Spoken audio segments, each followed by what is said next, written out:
हरे कृष्णा।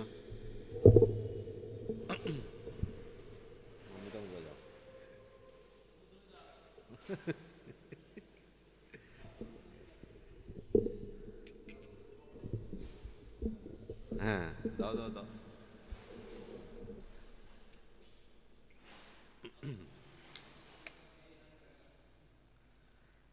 जय राधा माधव जय कुंज बिहारी।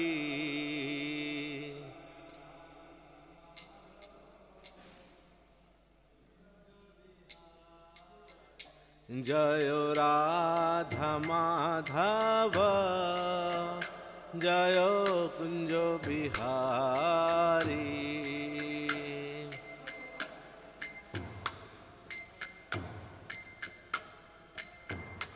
जय गोपी जन वल्लभ जय गिरिवर धारी।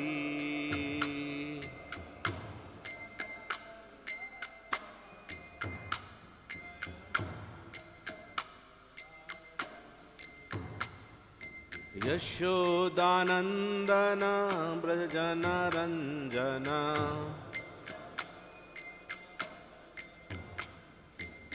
यशोदानंदन ब्रज जन रंजन।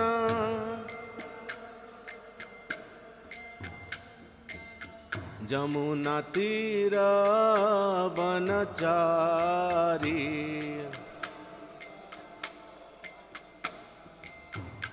जय राधा माधव जय कुंज बिहारी।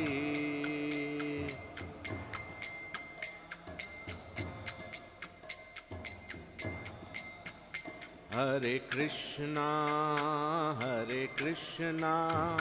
कृष्णा कृष्णा हरे हरे हरे रामो राम राम हरे हरे।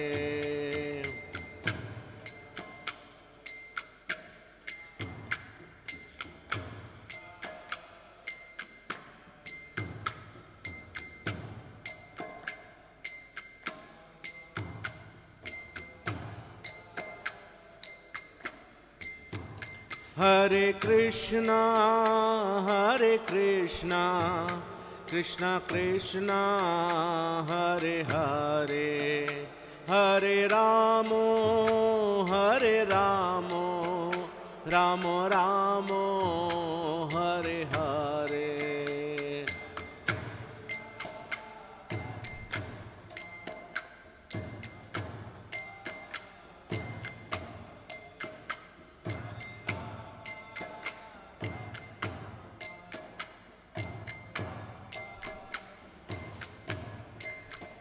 जय राधा माधव सुंदर श्री राधे।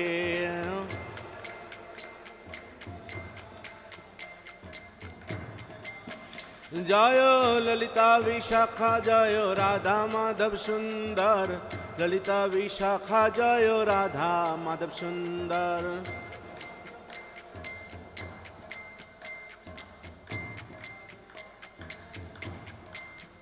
जय पंचतत्व जय पंचतत्व जय गौर निताय।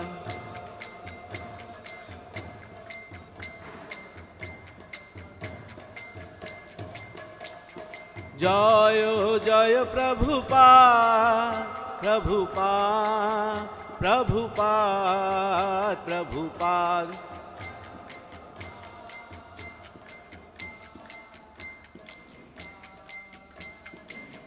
निताय गौर हरि बोल निताय गौर हरि बोल।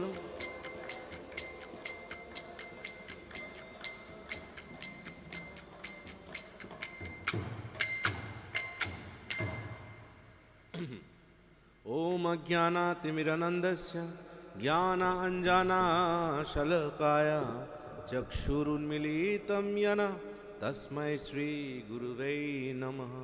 श्रीचैतन्यमनोभीष्टं स्थापितं येन भूतले स्वयं रूप कदा मह्यं ददाति स्वपदान्तिकं वन्देऽहं श्रीगुरु श्रीयुतापदकमलं श्रीगुरून् वैष्णवंश्च श्रीरूपं साग्रजातं सहगुणा रघुनाथान्वितं तं साजीवं साद्वैतं सवाधूतं परिजनासहितं कृष्णचैतन्यदेवं श्रीराधाकृष्णपादन् सहगुणा ललिता श्रीविशाखान्वितंश्च नमो विष्णुपादाय कृष्णपृष्ठाय भूतले श्रीमते भक्तिवेदान्तस्वामिन् इति नामिने नमस्ते सरस्वते देवे गौरवाणी प्रचारिणे निर्विशेष शून्यवादी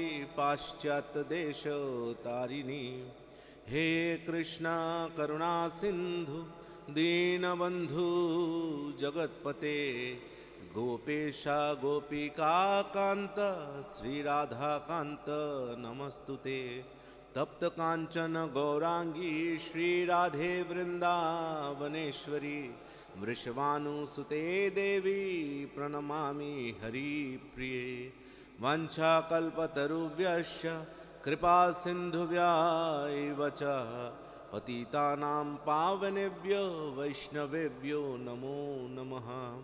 जय श्री कृष्ण चैतन्य प्रभु नित्यानंद श्री अद्वैत गदाधर श्रीवासादि गौरभक्तवृंद हरे कृष्णा कृष्णा कृष्णा हरे हरे हरे राम राम राम हरे हरे। ओम नमो भगवते वासुदेवाय ओम नमो भगवते वासुदेवाय ओम नमो भगवते वासुदेवाय। नारायणं नमस्कृत्यं नरं चैव नरोत्तमं देवीं सरस्वतीं व्यासं ततो जयमुदीरये नष्टप्रायेषु अभद्रेषु नित्यं भगवत सेवा भगवत उत्तम श्लोके भक्तिर्भवति नैष्ठिकी। हरे कृष्ण सबाइके स्वागत आजकेर श्रीमद् भागवतम क्लासे। आज के आमरा भागवतेर प्रथम स्कंदेर 18 नम्बर अध्यायेर 21 नम्बर श्लोक थेके आमरा पाठ करब। अध्यायेर नाम महाराज परीक्षित ब्राह्मण बालकेर द्वारा अभिशप्त। श्लोक अथापि यत्पदनखवा श्रेष्ठम्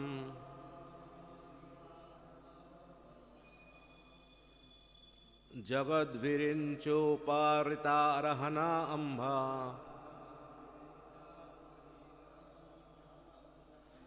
शेषं पुनाति अन्यतमो मुकुन्द को नाम लोके भगवत्पदार्था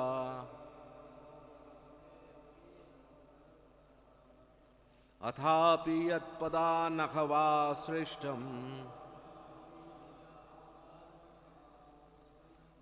जगद्विरिञ्चोपारिता अर्हाना अम्बा शेषं पुनाति अन्यतमो मुकुन्द को नाम लोके भगवत पदार्था अथापि यत्पदानखवा श्रेष्ठम्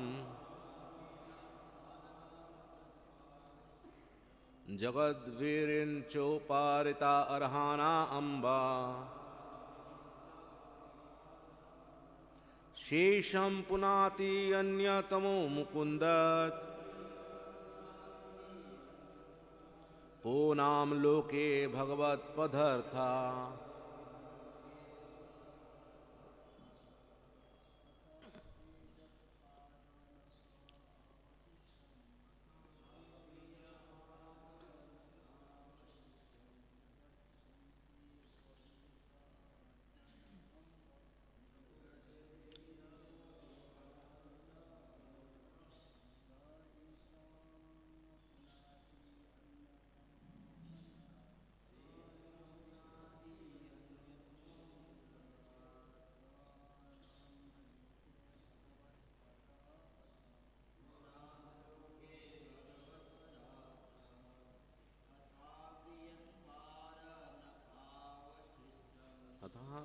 पदानखवासृष्टम्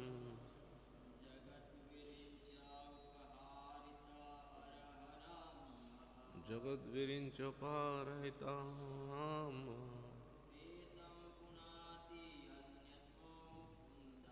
शेषं पुनाति अन्यतमो मुकुन्द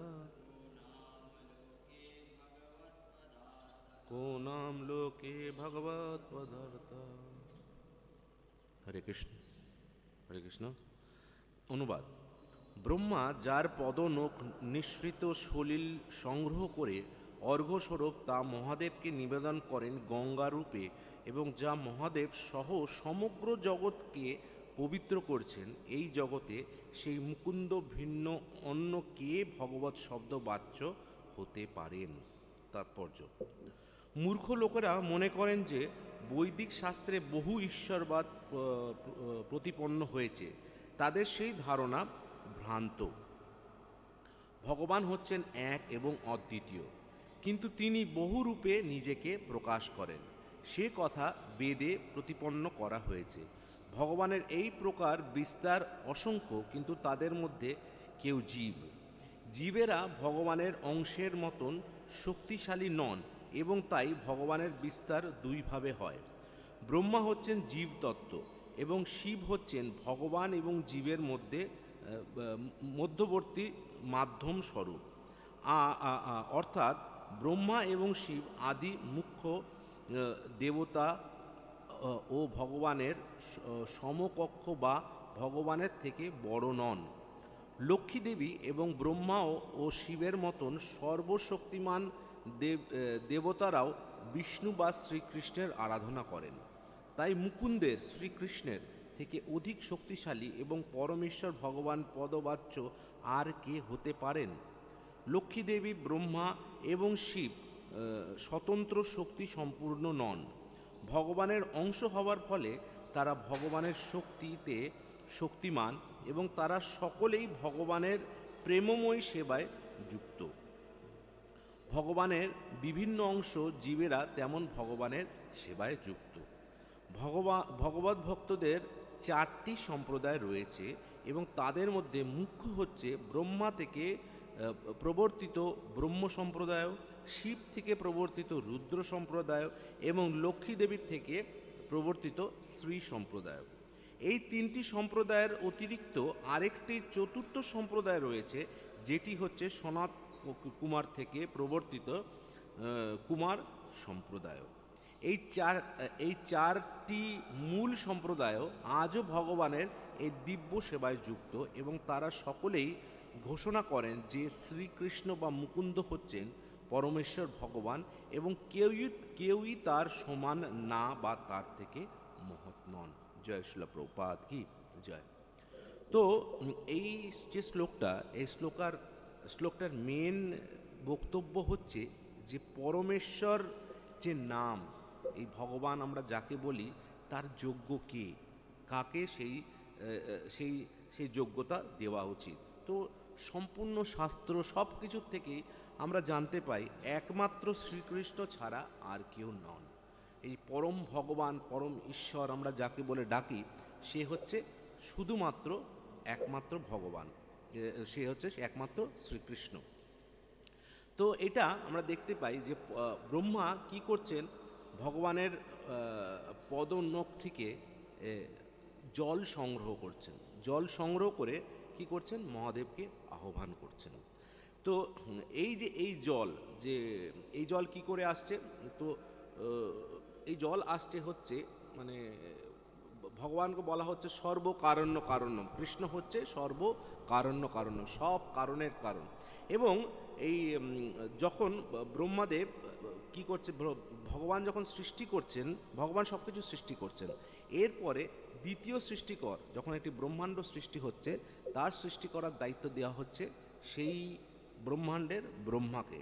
এবং ব্রহ্মা সেই সব সৃষ্টি করছে। সেই ব্রহ্মা বলছেন যে স্বয়ং ভগবান, এবং এমনকি আমাদের ব্রহ্মাসূত্রেও ব্রহ্মাজি বলছেন সর্বকারণ্য কারণ্যম ঈশ্বর পরমকৃষ্ণ সচিদানন্দ বিগ্রহ অনাদির আদির গোবিন্দ সর্বকারণ্য কারণ্যম হচ্ছে শ্রীকৃষ্ণ, গোবিন্দ হচ্ছে সেই পরম ঈশ্বর। তো সেই ব্রহ্মা কি করছেন, ভগবানের পদকমল থেকে জল সংগ্রহ করছেন। কোন জল সংগ্রহ করছেন? যখন বামনদেব এসে নিজেকে বৃহৎ আকারে বিস্তার করেন, তখন তার পায়ের নখের খোঁচাতে এই ব্রহ্মাণ্ডের উপরের যে লেয়ারটা আছে সেটার মধ্যে একটু ছিদ্র হয়ে যায়, এবং তার ফলে কি হয়, তার উপরে যে কারণ সাগর থেকে জল বের হয়ে ভিতরে ঢুকে যায়, লিক হয়ে যায়। তো সেই জল এসে ভগবানের পা ধুয়ে যখন পড়ে যাচ্ছে, তখন সেটাকে ব্রহ্মাজি গ্রহণ করেন। কেন করেন? কারণ সেখানটায় ভগবানের চরণ ধুল আছে, এবং সেই চরণ ধুলের সামর্থ্য এত যে যে কোনো পাপী যত রকম পাপ করু থাকুক না কেন, সেই রকম পাপী আদি লোকদেরকে পরিষ্কার মানে একদম নিষ্পাপ করে দেয়, সেই চরণ ধুলের এত সামর্থ্য।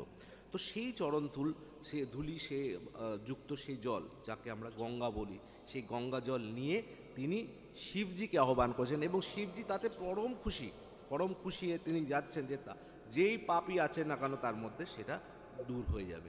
এবং সেই জল শুধু সেখানে না, সম্পূর্ণ ব্রহ্মাণ্ডতে যত গ্রহ আদি আছে, যত 14টা ভুবন আছে, সব জায়গা দিয়ে বইছে, এবং সবাইকে সুযোগ দিচ্ছে, যাদের মধ্যে অনেক পাপ ইত্যাদি করেছে তারা নিজের পাপগুলোকে ধুয়ে একদম পরিষ্কার করে ফেলতে পারেন।